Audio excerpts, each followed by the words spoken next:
Hello everyone, welcome to my YouTube channel education life. आप लोग का एक बार फिर स्वागत है आपके अपने चैनल एजुकेशन लाइफ पर। आज हम लोग डिस्कस करेंगे 100 एमसीक्यू साइंस के। ये ऐसे एमसीक्यू है जो जनरली हर एग्जाम में आते हैं, चाहे बीपीएससी है, चाहे यूपी ट्रिपलएससी के, एसएससी जीडी या वनडे एग्जाम, किसी भी एग्जाम आप देंगे तो ये क्वेश्चन रिपीट होते हैं ऑलवेज। ऐसे क्वेश्चनों का मैं सिलेक्शन लेके आपके लिए आई हूँ।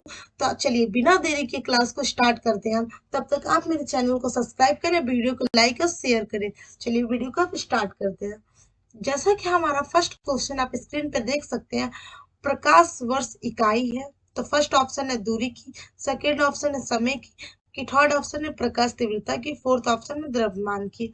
तो जो प्रकाश वर्ष इकाई है वो इकाई है दूरी की। ये क्वेश्चन पहले भी मैंने करा चुके हैं और भी क्लासेस में। ठीक है, चलिए नेक्स्ट क्वेश्चन है, पास्कल इकाई है आर्द्रता की वर्षा की। दो ऑप्शन नहीं दिए, तो इसका राइट आंसर होगा जो पास्कल इकाई है वह इकाई है दाब की। किसकी इकाई है? दाब की। नेक्स्ट क्वेश्चन है, कैंडिला मात्रक है ज्योति फ्लक्स का कि ज्योति दाब का कि ज्योति प्रभाव का कि ज्योति तीव्रता का। तो इसका राइट आंसर होगा ज्योति तीव्रता का। जो कैंडिला वो मात्रक है ज्योति तीव्रता की। चलिए हमारा नेक्स्ट क्वेश्चन है, यंग प्रत्यास्थता गुणांक का एसआई मात्रक है डाइन प्रति सेमी कि डाइन प्रति मीटर स्क्वायर कि न्यूटन प्रति मीटर या मीटर प्रति सेकेंड। तो इसका राइट आंसर है न्यूटन प्रति मीटर स्क्वायर होगा। ये मीटर स्क्वायर होगा, ऐसे मीटर स्क्वायर। ठीक है, नेक्स्ट, निम्नलिखित युग्मों में से किन भौतिक राशियों के समान विभेद सूत्र नहीं है? तो समान विभेद सूत्र नहीं है, तो फर्स्ट ऑप्शन है बल या दाब का कि आवेग या संवेग का कि कार्य या ऊर्जा का कि भार या बल का। तो इसका राइट आंसर है बल या दाब का। चलिए नेक्स्ट क्वेश्चन, चलिए बताना है अदिश राशि है, तो इसमें से बताना है कि कौन सी राशि अदिश राशि है। इसके पहले भी कंप्लीट मैंने बैच में एक कराया था कि अदिश राशि सदिश राशि क्या होती है, इसका डिफिनेशन समझाया था, कौन कौन सी अदिश राशि कौन कौन सी सदिश है, क्योंकि हमेशा ये इसमें से एक नंबर का पूछा ही जाता है। तो बताना है कि ऊर्जा की संवेग के बल आघूर्ण के सभी, इसमें से बताना कौन सी अदिश राशि। तो उसका राइट आंसर होगा ऊर्जा, क्योंकि अदिश राशि है ऊर्जा, ऊर्जा एक अदिश राशि। चलिए नेक्स्ट है, निम्नलिखित में सदिश राशि, तो इसमें बताना है सदिश राशि कौन सा है, वेग की द्रव्यमान की समय की लंबाई। जिसका राइट आंसर होगा वेग, तो वेग एक सदिश राशि है। चलिए नेक्स्ट है, पदार्थ के संवेग और वेग के अनुपात से कौन सी भौतिक राशि प्राप्त की जाती है? जो पदार्थ है उसके संवेग और वेग के अनुपात से कौन सी भौतिक राशि प्राप्त की जाती है? तो वेग ये त्वरण होगा, क्या होगा? त्वरण। ठीक है, त्वरण की बल। एक ऑप्शन इसमें का छूट गया है, तो इसका राइट आंसर क्या होगा? पदार्थ के संवेग और वेग के अनुपात से कौन सी भौतिक वो भौतिक राशि प्राप्त की जाती है? इसका राइट आंसर होगा द्रव्यमान। में यहाँ बता दूंगी, इसका राइट आंसर वही टाइपिंग में भी छूट गया, द्रव्यमान। इसका राइट आंसर होगा द्रव्यमान। ठीक है, शून्यों में शून्य में स्वतंत्र रूप से गिरने वाली वस्तुओं का समान वेग होता है कि समान बल होता है कि समान त्वरण होता है कि समान गति होता है? अगर शून्य में स्वतंत्र रूप से कोई वस्तु गिराने पर उसका क्या समान रहता है? तो उसका रहता है समान त्वरण रहता है। इसका राइट आंसर होगा सी। ठीक है, चलिए नेक्स्ट, जब 2 kg वाले द्रव्यमान पर 5 न्यूटन का बल लगाया जाता है तो उत्पन्न होने वाला त्वरण क्या होगा? 2.5 मीटर प्रति सेकेंड स्क्वायर की 2.5 मीटर प्रति सेकेंड की 25 मीटर प्रति सेकेंड की 25 मीटर प्रति सेकेंड स्क्वायर होगा। तो इसका राइट आंसर क्या होगा? 2.5 मीटर प्रति सेकेंड स्क्वायर। नेक्स्ट हमारा क्वेश्चन, पृथ्वी की सतह पर किसी का भार 29.4 न्यूटन है, उसका द्रव्यमान कितना होगा? 2 किलोग्राम की 3 किलोग्राम की 4 किलोग्राम की 29.5 किलो। तो इसका right answer 4 kilogram. Next question है, चलते ही बस जब अचानक ब्रेक लगती है तो उसमें बैठे हुए यात्री आगे की दिशा में गिरते हैं।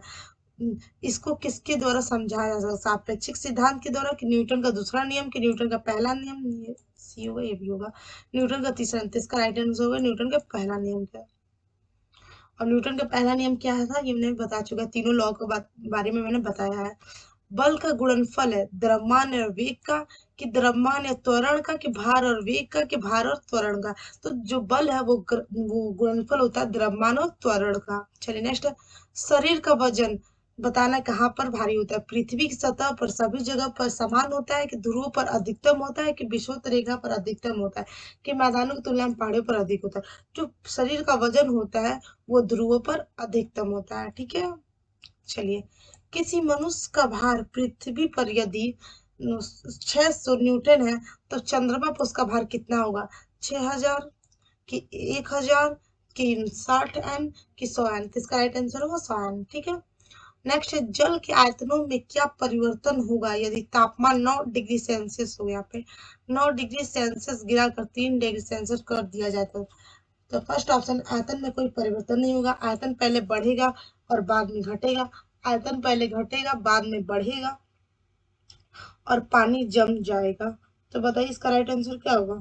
तो इसका राइट आंसर होगा आयतन पहले घटेगा बाद में बढ़ेगा। चलिए, एक बीकर में पानी पर बर्फ तैर रही है, पहले भी मैं करा चुका है।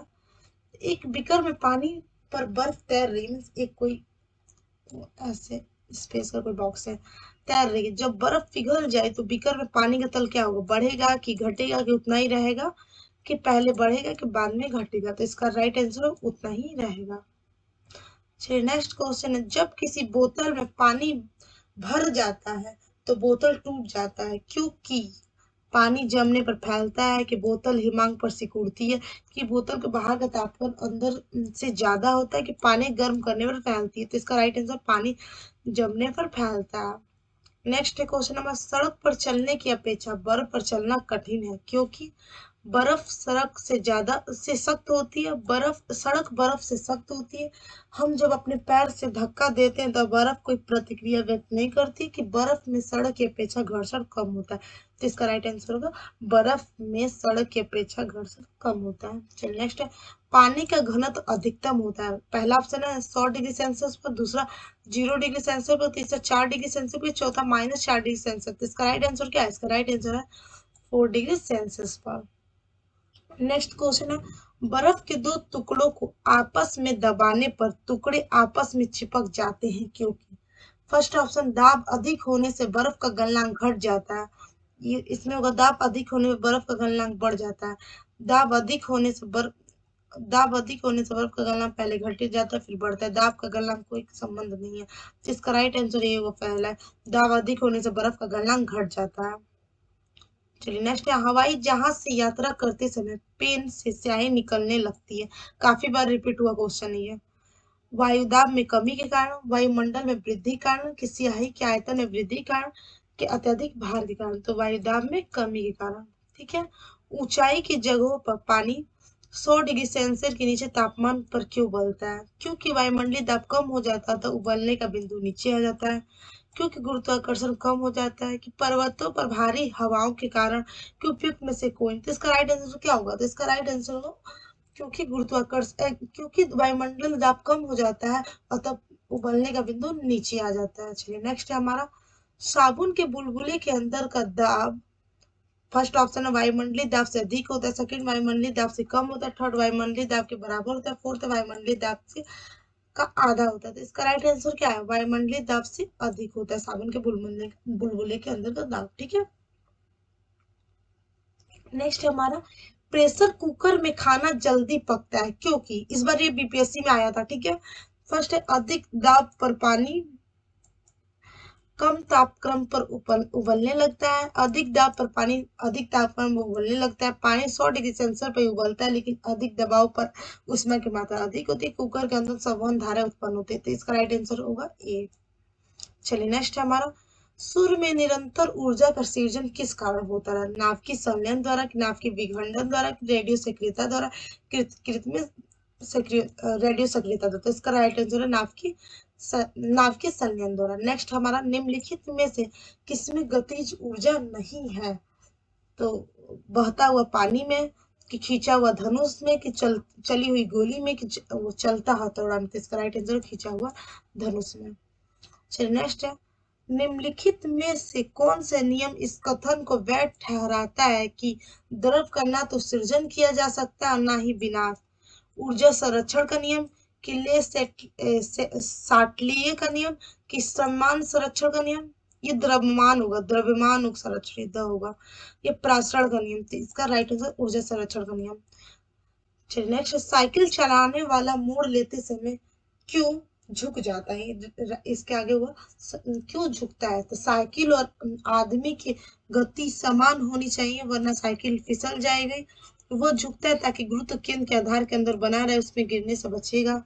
वो झुकता है ताकि वक्र मार्ग से चलने के लिए पहियों पर दबाव डाला जा सके।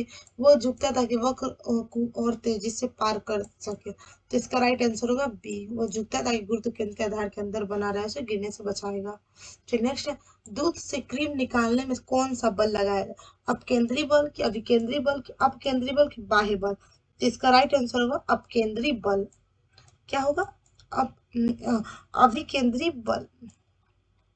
चलिए, जब एक पत्थर को चांद की सतह से पृथ्वी पर लाया जाता है, जब एक पत्थर को चांद की सतह से पृथ्वी पर लाया जाता है, तो इसका द्रव्यमान बदल जाएगा, इसका भार बदल जाएगा, परंतु द्रव्यमान नहीं।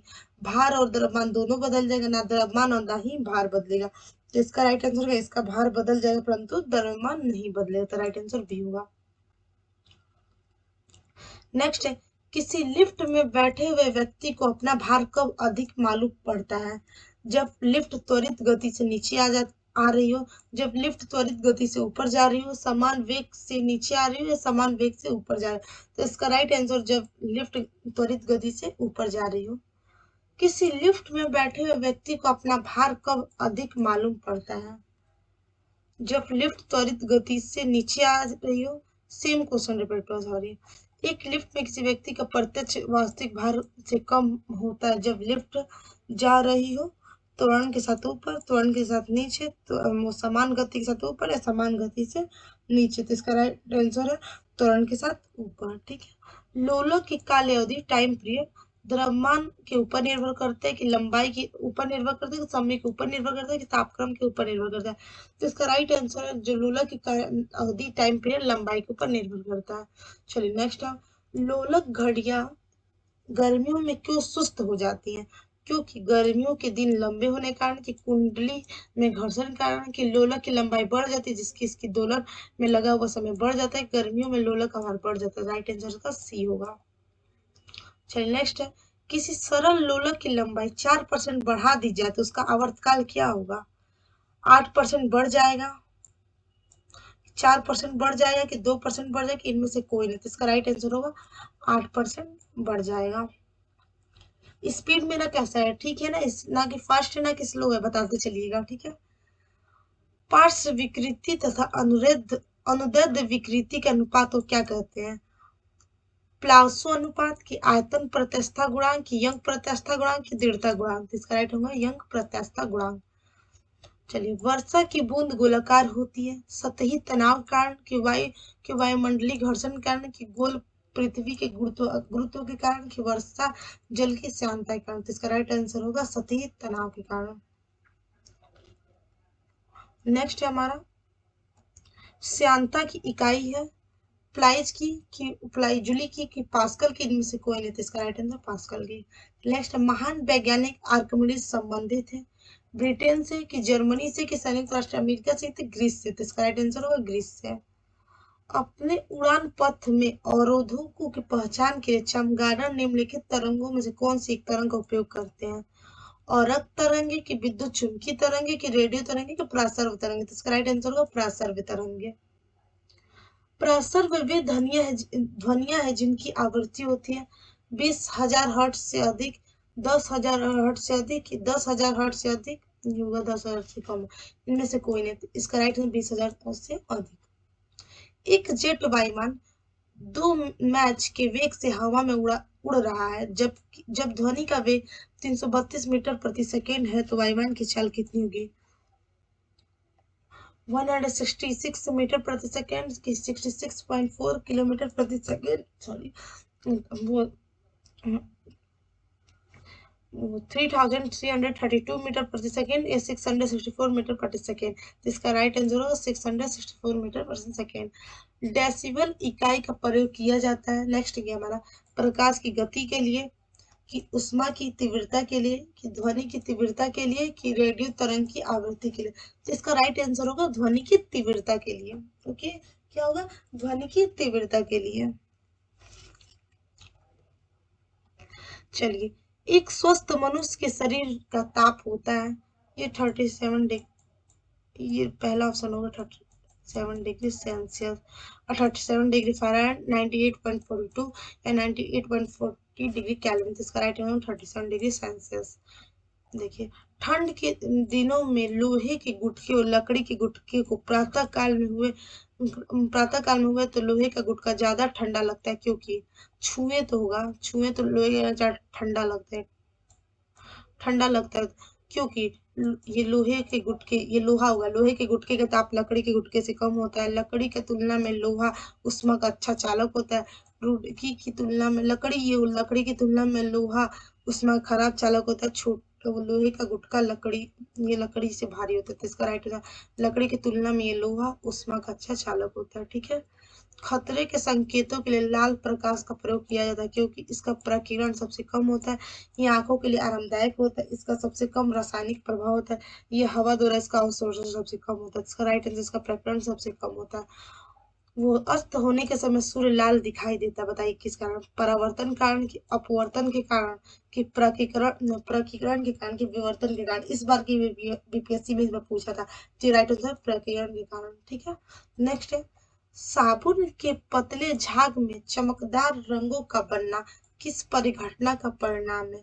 बहुलित परावर्तन और व्यक्तीकरण, की बहुलित अपवर्तन और प्रतिक्षेपण, की अपवर्तन और प्रतिक्षेपण, की ध्रुवण व्यक्तीकरण। तो इसका राइट आंसर होगा ध्रुवण व्यक्तीकरण। नेक्स्ट है, उचित रीति से कटे हीरे की असाधारण चमक का आधारभूत कारण है कि इसमें अति उच्च पारदर्शिता होती है, उसका अति उच्च आपतन सूचांक होता है, वो बहुत कठोर होता है, उसके सुनिश्चित विलन तल होते हैं। राइट आंसर बी होगा। ठीक है। नेक्स्ट है, जब एक कॉम्पैक्ट डिस्क सीडी सूर्य के प्रकाश में देखी जाती है तो इंद्रधनुष के समान रंग दिखाई देता है। इसका व्याख्या की जा सकती है। इसकी व्याख्या बताइए की जा सकती है। परावर्तन और अपवर्तन के परिघटना के आधार पर, परावर्तन और परागमन की परिघटना के आधार पर, विवर्तन और परागमन की परिघटना के आधार पर, या डी होगा परावर्तन और विवर्तन और परागमन की परिघटना के आधार पर। इससे पहले भी मैंने ये क्वेश्चन एक बार मुझे याद है जहाँ तक मैंने कराया था। तो आप लोग कमेंट सेक्शन में इसको कमेंट करके बताइए कि जल्दी से इसका राइट आंसर क्या होगा। जल्दी से बताइए कि इसका राइट आंसर क्या होगा। मैं वेट कर रही हूँ, जल्दी से बताइए। चलिए, तो इसका राइट आंसर होगा परावर्तन अपवर्तन परिघटना के आधार पर। ठीक है। चल नेक्स्ट है, किस गुणधर्म के आधार पर पानी से भरे बर्तन में डूबी हुई छड़ी मुड़ी प्रतीत होती है? तो परावर्तन, की न्यूटन का गति के नियम, के उत्प्लावन। इसका राइट आंसर होगा अपवर्तन। देखिए छूट गया था, यहाँ पे बताती अपवर्तन।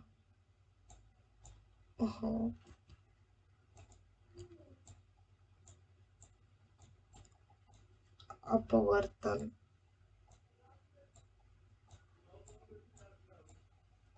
अपवर्तन के कारण। ठीक है। मानव आंख की रेटिना पर कैसा प्रतिबिंब बनता है? वास्तविक और उल्टा, कि आभासी तथा उल्टा, कि वास्तविक तथा सीधा, कि आभासी तथा सीधा। इसका राइट आंसर होगा वास्तविक तथा उल्टा। लाल कांच को अधिक ताप पर गर्म करने पर वह दिखाई देगा लाल, हरा, नीला या पीला। तो इसका राइट आंसर होगा हरा। चलिए, धूप के चश्मे की क्षमता होती है 0 डायोप्टर, की 2 डायोप्टर, की 1 डायोप्टर, की 4 डायोप्टर। तो इसका राइट आंसर होगा 0 डायोप्टर। ठीक, कैमरे में किस प्रकार का लेंस का प्रयोग किया जाता है? अवतल, की समान मोटाई का, की उत्तल, की बेलनाकार होगा, ये वलुतकार होगा। ठीक है। तो इसका राइट आंसर बताइए क्या होगा। बताइए जल्दी से इसका राइट आंसर क्या होगा। बताया था मैंने। चलिए जल्दी से कमेंट करके बताइए, मैं 30 सेकेंड का टाइम देती हूँ।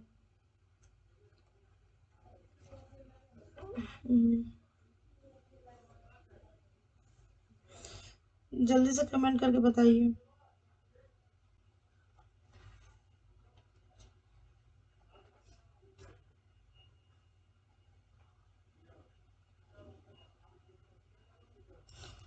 चलिए, तो इसका राइट आंसर होगा अवतल। ठीक है। थोड़ा सा ये देखिए, ये भी थोड़ा गड़बड़ हो गया। आइरिस का क्या काम होता है? आंख में, ये नेक्स्ट है, आंख में जाने वाले प्रकाश की मात्रा को नियंत्रित करना, आंख में जाने वाले प्रकाश की मात्रा को लौटाना, प्रतिबिंब लेंस का को चित्र भेजना, इनमें से कोई नहीं। तो इसका राइट आंसर होगा सी, प्रतिबिंब लेंस को चित्र भेजना। चलिए नेक्स्ट है ये हमारा, निकट दृष्टि दोष से पीड़ित व्यक्ति के चश्मे में प्रयोग किया जाता है उत्तल लेंस की अवतल लेंस की समतल उत्तल लेंस की समतल अवतल लेंस। तो बताइए, तो इसका राइट आंसर होगा उत्तल लेंस, निकट दृष्टि दोष के लिए उत्तल लेंस। ठीक है, दूरदृष्टि निवारण के लिए किस के लिए काम में लाता है? अवतल लेंस की उत्तल लेंस की उत्तल लेंस के अवतल दर्पण, जिसका राइट होगा अवतल लेंस। चलिए नेक्स्ट हमारा, दूरबीन के आविष्कार किया था गैलीलियो ने, काफी फेमस क्वेश्चन है, एडिशन ने कि गुटेनबर्ग ने कि ग्राहम बेल ने। तो इसका राइट आंसर है गैलीलियो ने। चलिए नेक्स्ट है, आंख की रेटिना की परंपरागत कैमरे के निम्नलिखित में से किस भाग की तुलना की जाती है? फिल्म की लेंस की शटर के आवरण। तो इसका राइट आंसर फिल्म। नेक्स्ट है, किसी आवेशित चालक का संपूर्ण आवेश उसके आंतरिक पृष्ठ पर रहता है कि बाहरी पृष्ठ पर रहता है, कि कुछ आंतरिक पृष्ठ पर कुछ बाहरी पृष्ठ पर रहता है, कि सभी सत्य? तो राइट आंसर क्या होता है? राइट आंसर बाहरी पृष्ठ पर रहता है। नेक्स्ट हमारा, वस्तुओं का आवेशन किसके स्थानांतरण के फलस्वरूप होता है? इलेक्ट्रॉन की, पॉजिट्रॉन की, वो प्रोटॉन की, न्यूट्रॉन? जल्दी से बताइए इसका क्या होगा? तो इसका राइट आंसर होगा इलेक्ट्रॉन। ठीक है, आप कार में जा रहे हैं, यदि आसमान से बिजली गिरने वाली है तो सुरक्षित रहने के लिए क्या करेंगे? कार की खिड़कियां बंद कर लेंगे, कार की खिड़कियां खोल देंगे, कार से उतरेंगे और नीचे बैठ जाएंगे, कार के ऊपर बैठ जाएंगे? तो इसका राइट आंसर कार से उतरेंगे और नीचे बैठ जाएंगे। चलिए नेक्स्ट हमारा, दो स्थिर आवेशों के बीच लगने वाला बल उनकी मात्राओं के गुणनफल के अनुक्रमानुपाती तथा उनके बीच की दूरी के वर्ग के व्युत्क्रमानुपाती होती है। तो वह नियम है ओम का नियम, कि किरचॉफ का नियम, कि फैराडे का नियम, कि कूलॉम का? तो इसका राइट आंसर कूलॉम का नियम। अधातु विद्युत की कुचालक होती है क्योंकि उनमें मुक्त इलेक्ट्रॉन नहीं होते हैं, उनमें उनके परमाणु हल्के होते हैं, उनका गलनांक उच्च होता है, उपेक्षित सभी। तो उसका राइट आंसर क्या? उनमें मुक्त इलेक्ट्रॉन नहीं होते। चलिए नेक्स्ट हमारा, तांबा मुख्य रूप से विद्युत चालन के लिए प्रयोग किया जाता है क्योंकि इनका गलनांक अधिक होता है, यह सस्ता होता है, यह बहुत टिकाऊ होता है, इसकी विद्युत प्रतिरोधकता निम्न होती है। तो चलिए बताइए क्या है? तो इसकी विद्युत प्रतिरोधकता निम्न होती है, इसका राइट आंसर है। चलिए नेक्स्ट, आपस में जुड़ी दो आवेशित वस्तुओं के बीच विद्युत धारा नहीं बहती यदि वे होते हैं समान आवेश पर, समान धारिता पर, समान विभव पर, समान प्रतिरोध पर। तो चलिए बताइए इसका राइट आंसर क्या होगा? तो इसका राइट आंसर समान विभव पर। ठीक है, परिवर्तित धारा एसी को दिष्ट धारा डीसी में परिवर्तित करने वाली युक्ति को क्या कहते हैं? इन्वर्टर, की रेक्टिफायर, की ट्रांसफार्मर, की ट्रांसमीटर? तो इसका राइट आंसर है इन्वर्टर। ठीक है, जो घरों में इन्वर्टर यूज होता है। एक आदर्श वोल्ट मीटर का प्रतिरोध होता है शून्य, कि एक से अधिक, की अनंत? इसका राइट आंसर होगा अनंत। प्रतिरोध का मात्रक क्या है? तो इसका मात्रक एम्पियर है। ठीक है, घरों में लगे पंखे या बल्ब आदि लगे होते हैं फर्स्ट ऑफ द श्रेणी क्रम में, दूसरा समांतर क्रम में, कि ओम के मिश्रित क्रम में? इसका राइट आंसर होगा समांतर क्रम में। चलिए नेक्स्ट हमारा, किसी चालक के सिरों के बीच विभवांतर उसमें बहने वाली धारा के समानुपाती होती है, यह नियम है कूलाम का नियम, जूल का नियम, फैराडे का नियम, कि ओम का नियम? बताना है। तो इसका राइट आंसर हुआ कूलाम का नियम। विशिष्ट प्रतिरोध का एसआई मात्रक है, बताइए विशिष्ट प्रतिरोध का एसआई मात्रक क्या है? ओम, कि ओम प्रति मीटर, कि ओम मीटर, कि ओम प्रति मीटर? तो इसका राइट आंसर होगा ओम प्रति मीटर। ठीक है, विद्युत अपघटन संबंधी नियम किसने प्रतिपादित किए? ओम ने, कि फैराडे ने, कि एडिसन ने, कि वोल्टा ने? तो बताइए किसने प्रतिपादित किए? इससे पहले मैंने करा चुके हैं, इसको आप बताइएगा, मैं कमेंट सेक्शन में कमेंट आपके लिए छोड़ती हूँ मैं ये। चलिए, विद्युत फ्यूज में इस्तेमाल किए जाने वाले विद्युत फ्यूज में इस्तेमाल किए जाने वाले मिश्र धातु हैं उच्च विशिष्ट प्रतिरोध और निम्न गलनांक होना चाहिए, निम्न विशिष्ट प्रतिरोध उच्च गलनांक होना चाहिए, निम्न विशिष्ट प्रतिरोध निम्न गलनांक होना चाहिए, उच्च विशिष्ट प्रतिरोध उच्च गलनांक होना चाहिए। इसका राइट आंसर होगा निम्न विशिष्ट प्रतिरोध और निम्न गलनांक होना चाहिए। चलिए नेक्स्ट, जिस तत्व के परमाणु में 2 प्रोटॉन 2 न्यूट्रॉन और 2 इलेक्ट्रॉन होते हैं उस तत्व का द्रव्यमान संख्या कितना होगा? 2 होगा कि 4 होगा कि 6 होगा कि 8 होगा? इसका राइट आंसर होगा 4 होगा। पॉजिट्रॉन की खोज किसने की थी? जे थॉमसन ने कि एडरसन ने? इसका राइट आंसर जे थॉमसन ने। चलिए हाइड्रोजन परमाणु के न्यूक्लियस में प्रोटॉन की संख्या ज्ञात करें। 0 होगा कि 1 होगा कि 3 होगा कि 5 होगा? बताइए क्या होगा? तो इसका राइट आंसर होगा 1। क्या होगा? 1। चलिए इलेक्ट्रॉन की खोज किसने की थी? थॉमसन ने की, जेम्स वाट ने कि गैलीलियो ने कि रदरफोर्ड ने? तो इसका राइट आंसर होगा रदरफोर्ड ने। चलिए स्कूटर के आविष्कारक है ब्राडशा की, डैमलर की, आइंस्टीन की, फरमाइश? तो इसका राइट आंसर होगा ब्राडशा। ठीक है। मीथेन जिसके वायुमंडल में उपस्थित है वो है सूर्य की, बृहस्पति की, मंगल की, चंद्रमा? तो इसका राइट आंसर होगा मंगल। ठीक है। एक खगोलीय इकाई निम्न के बीच की औसत दूरी पृथ्वी और चंद्रमा की, प्लूटो और सूर्य की, पृथ्वी और सूर्य की, बृहस्पति और सूर्य? तो इसका राइट आंसर है पृथ्वी और चंद्रमा। चलिए नेक्स्ट, गुरुत्वाकर्षण के नियमों का आविष्कारक कौन है? एडिशन की, फैराडे की, न्यूटन की? इनमें से कोई नहीं। तो इसका राइट आंसर सबको जानते हैं न्यूटन। चलिए सापेक्ष आर्द्रता रिलेटिव ह्यूमिडिटी नापी जाती है हाइड्रोमीटर से कि हाइग्रोमीटर से कि लैक्टोमीटर से कि पेंटिलियोमीटर से? तो इसका राइट आंसर हाइग्रोमीटर से। चलिए निम्न में से किसका उपयोग ऊंचाई नापने के लिए किया जाता है? प्लानीमीटर की, बैरोमीटर की, अल्टीमीटर की, हाइड्रोमीटर? तो इसका राइट आंसर अल्टीमीटर। नेक्स्ट है सूर्य की किरणों की तीव्रता नापने वाले उपकरण को क्या कहते हैं? जो सूर्य की किरणों की तीव्रता नापने वाले उपकरण क्या कहते हैं? एस्ट्रोमीटर की, एक्टिनोमीटर की, कैस्मोग्राफ की, बैरोमीटर? तो इसका होगा एक्टिनोमीटर।